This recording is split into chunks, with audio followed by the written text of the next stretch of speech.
Hi, I'm Jonathan Silverman. And I'm Dean Radar.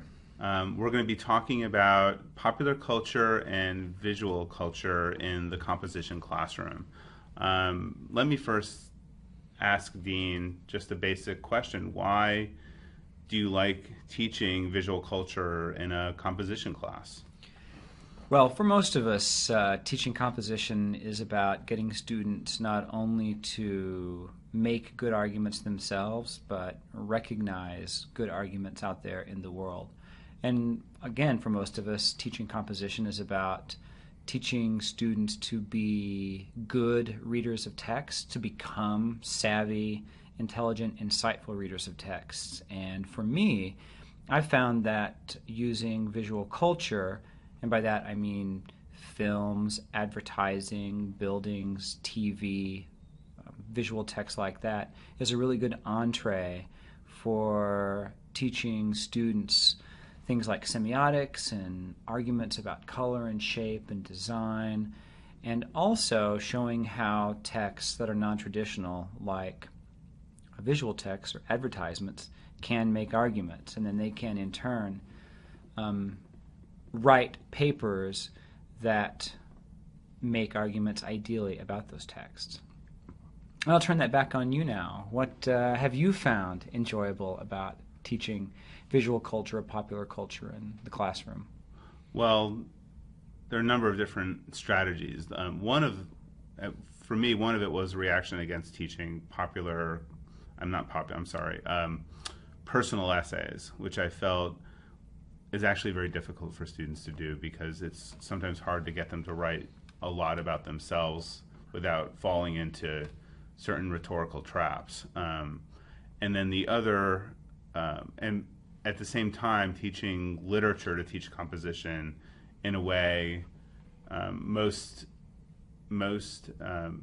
students, by the time they come to college, have had their share of literature teaching and writing those papers. So in a sense, I like to start fresh in the classroom. I like to have students approach something they may not have approached before. So that's why anything from art to music to visual culture, I think, are good subjects.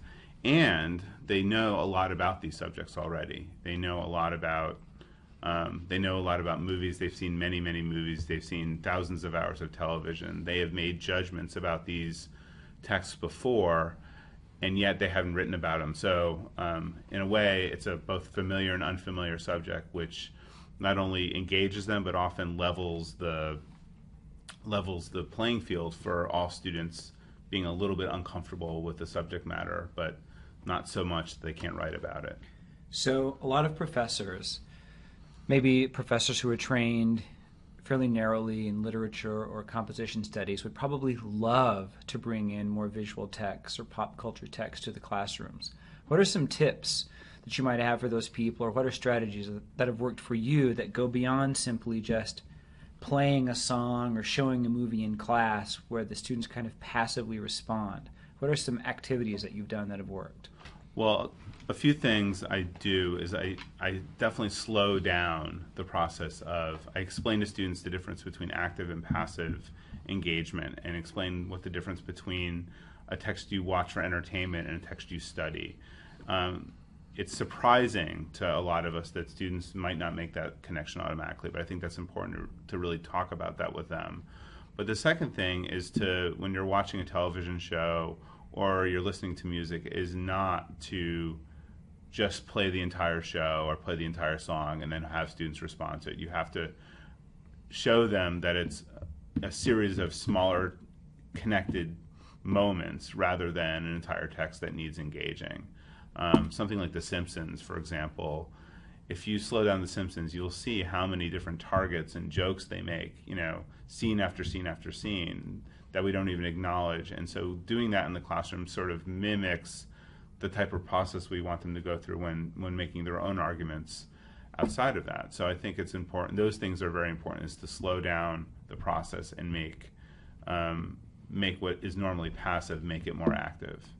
What about you? Do you have any tips you like to do when teaching visual culture? That's a really good question. Actually, I do, and when I teach visual culture or popular culture even, I generally start off with a basic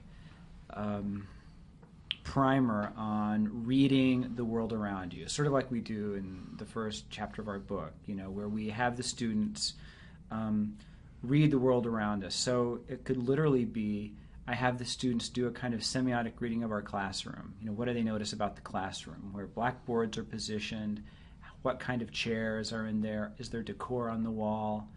If they're at a religious institution, is there a cross? If they're at a public institution, what argument does the room make? So another kind of comparison contrast exercise that I like to do is to take my students out of the classroom and have them read a colleague's office, maybe a female professor, someone who's got very different academic interests than I do, and then also to read my office. What books are on the shelves, what art is hanging on the walls, what plants or other memorabilia do we have in our office that may or may not make some sort of argument about who we are, not only as academics, but as people.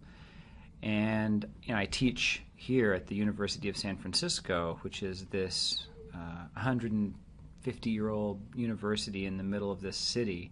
And so I love taking my students out of the classroom and out onto the campus and have them read campus architecture. What do these Spanish colonial buildings or these gates and the hedges say about our campus? What argument does it make about how it wants to be seen both by the students who go here and by all those people in San Francisco who don't go here?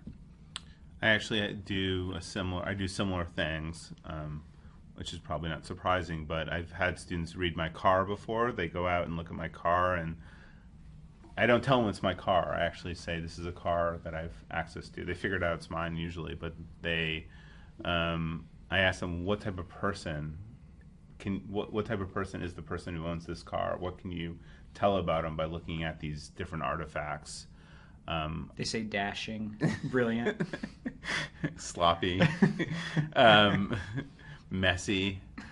They're often, it is funny because they will make these funny, they know, once they figure it out, they'll make some jokes like, oh, he must be very busy and occupied with his studies to have such a messy car. Because of the 12 coffee cups lying around.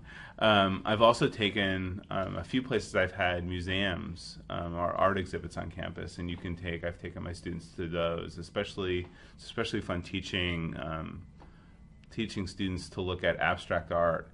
And I think I should mention that neither Dean nor I are trained in visual culture or popular culture. Our training is fairly strict academically. We just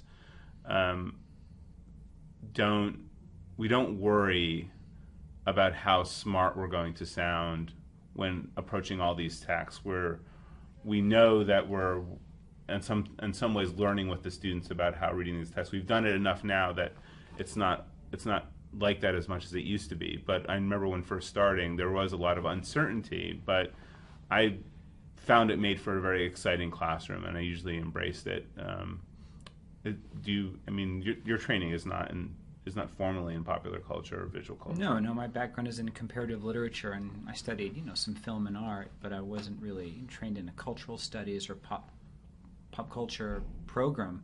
I think what most of us in the humanities want from our students is that they become savvy, engaged, critical readers of the world, that they think deeply and thoughtfully about all kinds of texts for the next 50 to 60 to 80 years of their lives, not just the very limited texts that we assign them in college. And so by using pop culture and visual culture, you're arming them with the ability to be not just consumers of this world, but active readers and interpreters of the world as well.